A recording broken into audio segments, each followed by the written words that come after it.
Oh, this is the video thing that I'm sending in for you guys to analyze.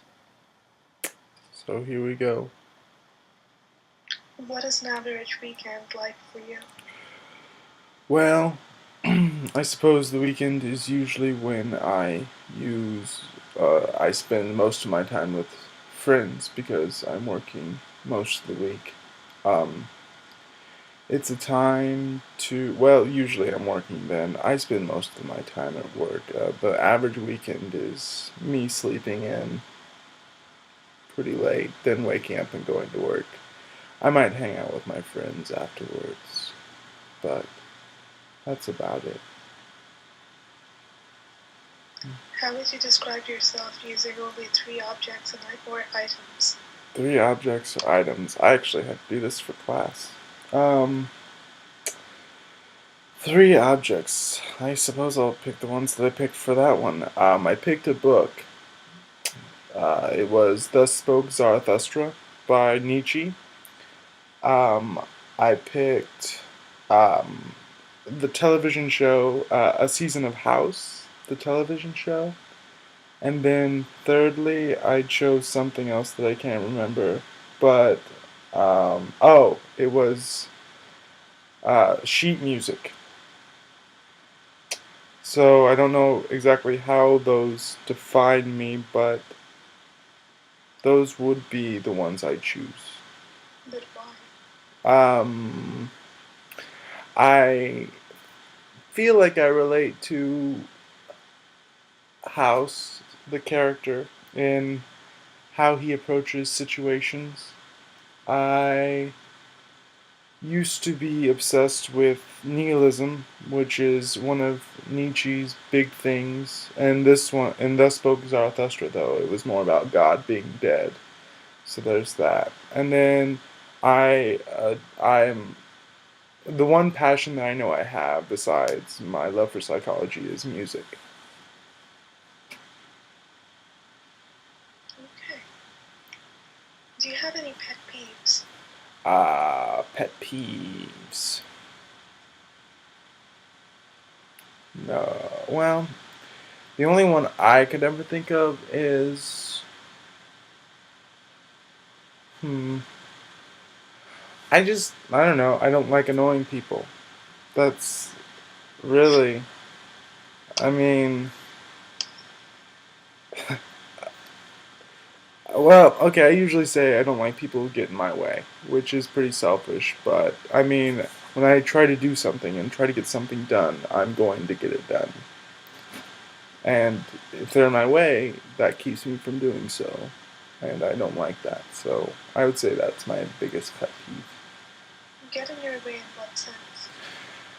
Well, some of the things that I wish to have done is a hindrance to them. And so usually they buck up because of that fact.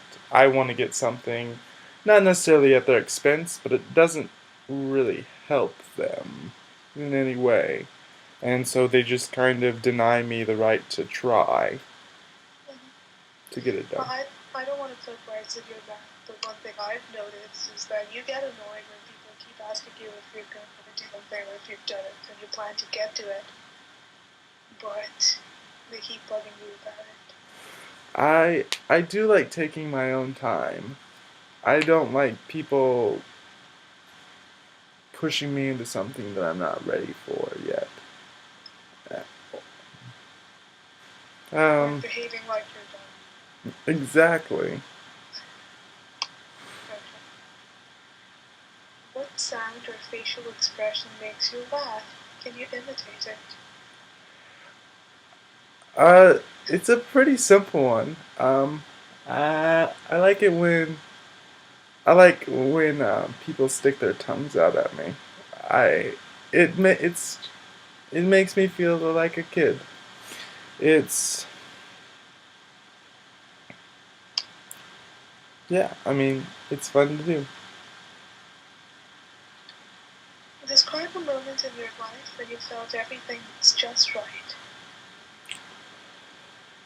Well, Usually, I put that sense with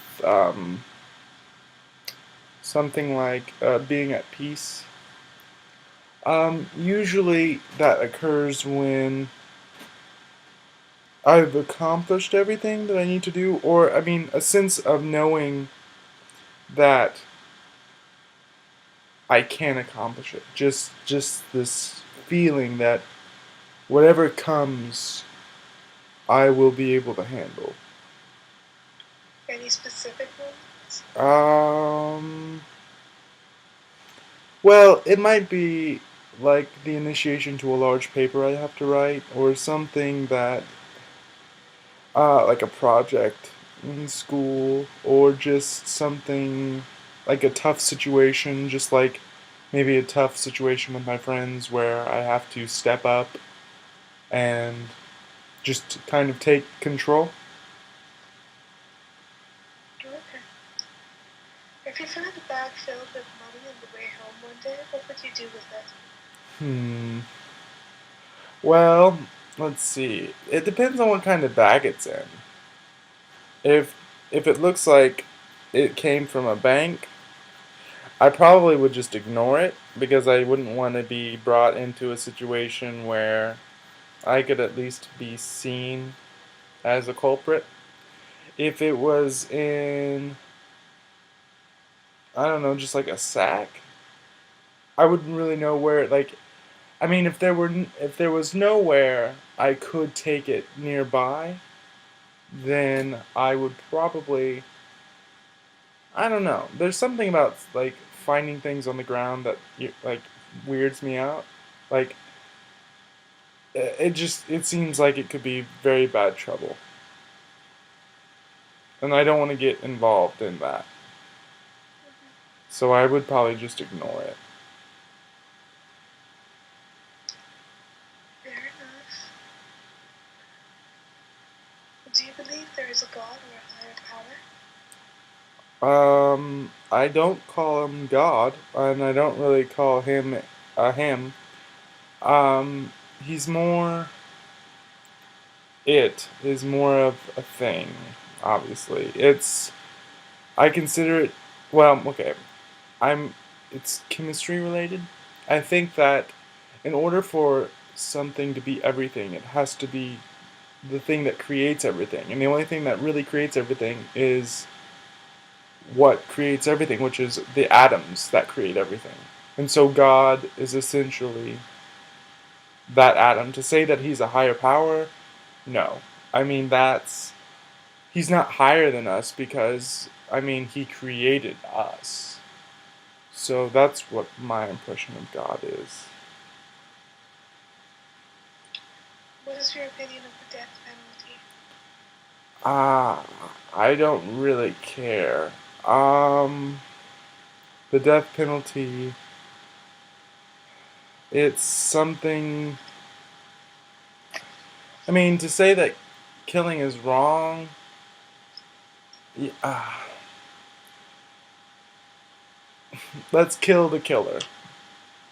I mean, we could try not to be hypocritical, but I mean, I'm sure it feels good to a lot of people to kill the person who's killed more people. But I don't really have an opinion on it. I don't think I really have to worry about it. So I just, yeah, no, I don't really have an opinion on that. Okay.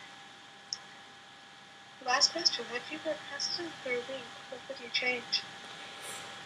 I was actually thinking about this today. I was thinking about taking all the money away from uh, extraneous.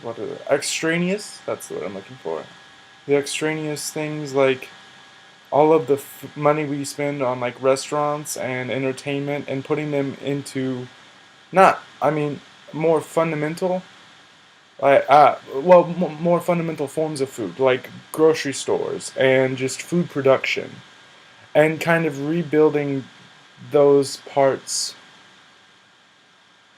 of the government and kind of fix. I mean, the rea- the reallocation of money from that to that, I feel like would, I don't know, there's something fundamental about that to me. I can't really describe it. I haven't thought about it enough, but I feel like that's something that could at least start something greater. I guess that's it. So thanks for watching, and I hope it's interesting enough.